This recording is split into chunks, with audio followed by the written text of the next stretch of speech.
This video is all about working with and finding files that other people have shared with you. Remember when we were in a file or a folder and we right-clicked and selected Share, or we clicked that blue link in the top right-hand side of a document and went to Share?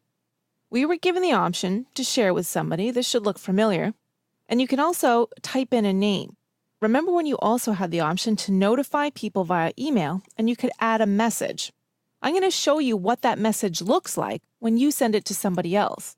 I'm going to go to my Gmail account, and I've got this new email in here that says that somebody has shared an item with me. I know that this email's come from Google Drive. If I open that email, it says that somebody shared an item with me, and here's their message. I can click right on the link and get right to the folder that they've shared with me, or the file, and I can open it from here and start working on it.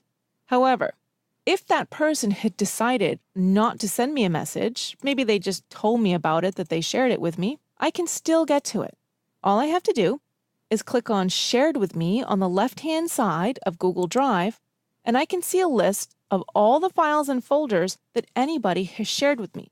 I can tell what it is based on the icon. I can see that this, and this are folders, whereas these two are Google Documents. So here's my expense report folder. I can click on it and access the file. Now, it's important to note that if you've installed the desktop version of Google Drive on your Mac or PC, or a tablet or smartphone edition, anything that's in this Shared with Me section on Google Drive is not going to sync. So if you can see it here and work with it here on the web, you won't be able to work with it on your desktop.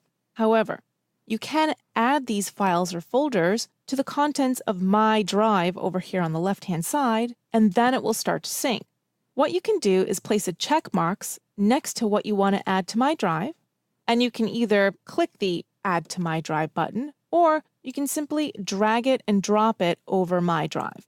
The word My Drive appears in expense reports, so now I can tell that it's going to start syncing with my desktop or my smartphone.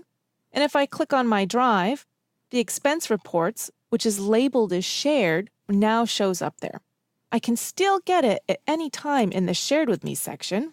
And it's also important to note that if I want to delete it from My Drive at any time, I can, and it will not delete the file or folder. It will still stay in Shared with Me, except it'll stop syncing with my desktop. Now, if somebody has sent you a link instead of an actual shared folder or file, you can only find it by either searching Drive or clicking on More and scrolling through your activity to find it. You can also find it if you click on All Items. This is the only way to find a document that has been sent to you when you have to provide the actual link to the document instead of just a folder or file. So that's a little bit about how to find files that have been shared with you through Google Drive by other people.